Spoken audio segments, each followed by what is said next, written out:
ថាបាត្រូវចំពោះទីផ្សារអចលនទ្រព្យធ្វើសកម្មភាពការលូកដៃជួយដល់សមរម្យមួយដើម្បីទប់ស្កាត់នៅការឡើងថ្លៃនៃផ្ទះសម្បែងបាទអញ្ចឹងការបកប្រែនេះខ្ញុំព្យាយាមបកប្រែឲ្យរៀងឆ្គងទៅចុះតែវាតាមពាក្យតាមប្រយោគបាទដើម្បីបងប្អូនគាត់អាចឲ្យស្រួលរៀនបាទ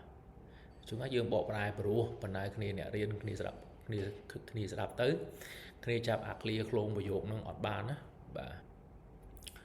政府បាទរាជរដ្ឋាភិបាលបាទយ៉ាវវាមកថាត្រូវឬក៏គួរអញ្ចឹងទៅបាទទុយនេះចំពោះបាទហ្វាងទីឆាន市场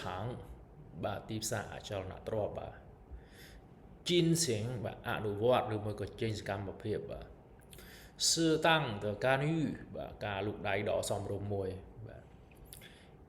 抑制បាទដើម្បីទប់ស្កាត់បាទ房价的上涨បាទការឡើងថ្លៃនៃផ្ទះសម្បែង政府要对房地产市场进行适当的干预抑制房价的上涨